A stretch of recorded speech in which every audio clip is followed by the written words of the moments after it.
The Holy Gospel according to St. Luke. Glory to you, O Lord. On one occasion when Jesus was going to the house of a leader of the Pharisees to eat a meal on the Sabbath, they were watching him closely. When he noticed how the guests chose the places of honor, he told them a parable. When you are invited by someone to a wedding banquet, do not sit down at the place of honor in case someone more distinguished than you has been invited by your host. And the host who invited both of you may come and say to you, "Give this person your place." Then, in disgrace, you would start to take the lowest place. But when you are invited, go and sit down at the lowest place, so that when your host comes, he may say to you, "Friend, move up higher."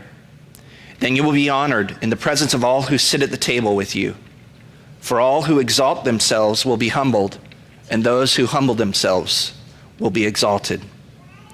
He also said to the one who invited him, "When you give a lunch or a dinner, do not invite your friends or your brothers or your relatives or your rich neighbors in case they may invite you in return, and you would be repaid. But when you give a banquet, invite the poor, the crippled, the lame, and the blind, and you will be blessed, because they cannot repay you. For you will be repaid at the resurrection of the righteous." The Gospel of the Lord. Praise to you, O Christ.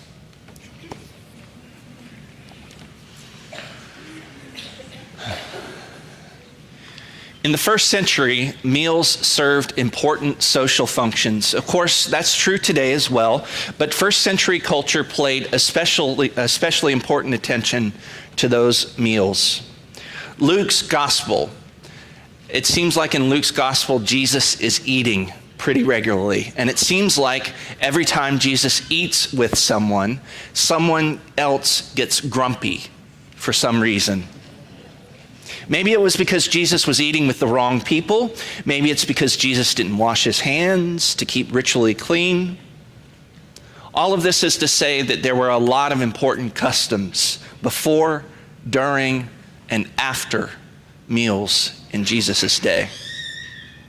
One of the things that you could figure out pretty quickly at meals in the first century was social status. As you could imagine, the important people got the good seats, while everyone else didn't. There's this historian by the name of Pliny the Younger who was born about 60 years after Jesus was born, who wrote a lot of letters that have been saved throughout the years that tell us a little bit about what life was like in the first century. One of his letters talked about how dinner parties worked, and they went something like this. The host would have very elegant dishes served up to himself. A few of his close friends that had equal or higher status also got the good dishes and drink. Meanwhile, the rest of the people that were of lower status, got these quote-unquote cheap and paltry meals. It'd be like going to a dinner party where someone would have steak and lobster with fine French wine, while others, sitting in the cheap seats at the party, would have half a hot dog on a stale bun with fish sticks and $2 chuck. So in our gospel reading this morning, the guests at the party are all trying to get the good seats. On the surface, it makes sense. All things being equal, I'd probably choose steak and lobster too. But, and here's a big but, sitting in these seats meant that you ran the risk of tremendous embarrassment. You could, and you probably would, be asked by the host to move down to the hot dog and fish sticks table quickly. And that would bring some shame on you, which was a huge deal in the first century. A person living then would only want to bring honor to his or her name and would never, ever want to bring shame on him or herself in any way, shape, or form. So even with all of that background, though, this morning's gospel reading is not a first century Ms. Manners column. The reason is this. As Jesus is talking about where to sit at a banquet, he's doing it because he's saying that the honor and glory that truly matters, in fact, has nothing to do with where we would sit at a dinner party. It has nothing to do with that. It has everything to do with how God sees us. And time and again, in the scriptures, God chooses to take the most unlikely, the most lowly people that you could imagine, and to give them honor. Now, I struggled mightily with writing that last paragraph, because anything that has to do with humility and lowliness is a tough thing to say. Here's why. While I think that, in fact, some of us are too big for our britches, and we need to check our egos and turn back our arrogance a little bit, I also realize that there are people sitting here with us this morning who are on the margins and who hear this as a call to be even lowlier than they already are. And that is not, most certainly not what Jesus is saying in our gospel reading this morning. So to keep harping at it a little bit more, if you are lowly, if you are rejected, if you are an outcast in any way, shape, or form, hear the good news. God doesn't look at you through your social status, through your bank balance, or anything else that others would use to measure your worth. In your baptism, God made the same claim that he made on the wealthiest Christian in the world. You are a beloved child of God. God looks at you with love and joy and says, this child, this one is mine.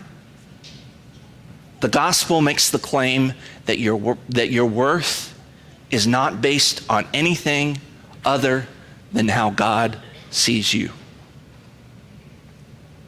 Now, that doesn't mean that there won't be these pecking orders in life. We, in fact, measure our importance and our self-worth in so many different ways. Where we live, what we drive, where we work or where we go to school, what we do at school or at work, who our friends are, where we go to hang out with our friends. We could go on and on and on. Another one that we still need to come to grips with in our country, I think, is that we have this long history of putting value on someone's skin color and putting those of us with whiter skin in a higher position than those of us with darker colored skin.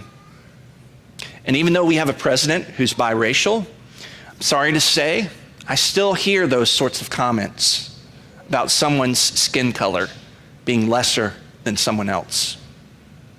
The gospel calls us to call out any sort of way that we would diminish others.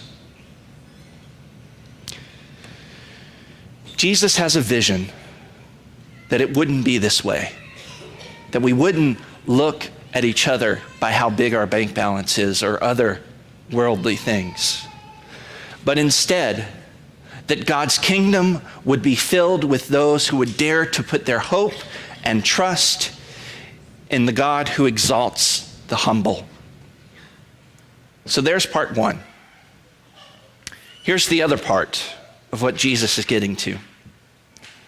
The table is better when there are people who don't look like us, talk like us, dance like us, who aren't us. Because when that happens, when we dare to invite people that are beyond our neighbors, our family, or others that we would know, it in fact reflects the beauty of God's good creation. This is especially true in the church.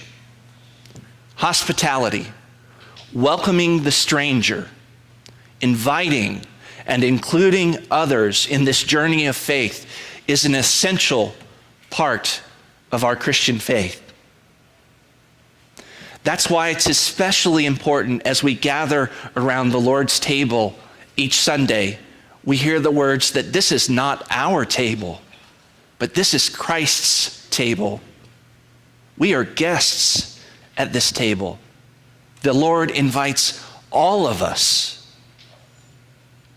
Here at this table, God takes us in our own poor, sinful state, the lame ways in which we live by being blind to others and to God's work in the world. And God says to us, come higher, my child. Come to the place of forgiveness and mercy. Come to the place of love and honor. The place that I've been saving for you with bread and wine. So, what does this table, the table of the Lord, have to do with our lunches or our dinners? Because after all, it's all well and good that Jesus would invite whomever he pleases to his table, but why should we bother with our own table? There's this British hymn from the mid-20th century called "Draw Us in the Spirit's Tether." The third verse has one of my all-time favorite lines in a hymn.